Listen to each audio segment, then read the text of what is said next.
nooca kale asagana muhiimka muxuu yahay waa cantilever slab. cantilever slab marka waxa waa common waa asagana inaad barato muhiim waa.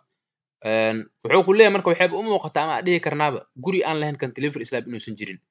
sida badan maxaa marka cantilever slab hadda meeshan waxa noo yaalo yani beam inuu ku jira laga yaabaa hadda naga qarsan yahay meeshan inuu beam ku jiro ayaa laga yaabaa. okay meeshaas dhirkaas. okay so marka maxaa la sameynaa slabka la soo dheereena slabki intuu miraay sax meeshan waa meesha saboortaha. okay so marka slabka waxa la sameynaa la soo dheereena. okay saana loo soo dheereena wuxuu ku dhaca iyadoo markaas saboorta kale aan lagu dareenin ma dhehaysi marka slabka soo dheereeyay halkan saboorta ah ku dara no saas ma ah. waxa waay kaliya meeshii slabkaad uu ku okaay oo halkan ah darbigan ayaa slabki laga soo dheereena wax saboorta ana ma rabo saasoo marka meeshaas uga raaraca macnaha saas u soo baxsan yahay noocan ayaa waxa la yiraahdaa cantilever slab.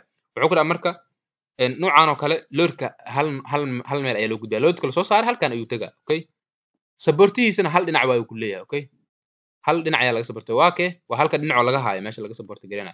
example ugu fiican oo aad ku fahmi karto balkoonka waa uu ku leeyahay. okay waana saxo balkoonka malaha banaanka uu soo baxsan yahay dhulkaada xataa waa ka soo baxsan yahay soo ma meesha wado oo kale marka wax saboortaana malaha hal dhinacna waa laga haaya so isagana waxa isleeyahay waa muhiim inaad barato.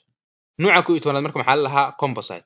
ereyga composite waxaa la lahaa wax ka kooban laba shay iyo wax ka badan. okay inta badan waxa loo isticmaalaa ku yiri noocan markii la joogo steel building yani dhismaha waa kala duwan yahay dhismo shub ah iyo dhismo bir ay ku kala yihiin. birta marka qof dadka wuxuu ku qaldamaa birtan shubka shubkan waxa la lahaa rebar ama reinforcement ayaa la lahaa. okay rebar la laakiin steelka saxda waa tan waa marka muxuu ka kooban yahay wuxuu ku dhahay waxa loo isticmaalaa steel building goormana la isticmaalaa waa marka u baahano concrete floor. aniga waxa rabnaa tusaale ahaan ninkan wuxuu ku leeyahay guriga steel waaye sax laakiin waxa rabaa aniga floorka ama sagxadda guriga uu yeelana in shub ahaato soo marka ku qasbantahay inaan u sameeyo marka labada material baa isticmaasho.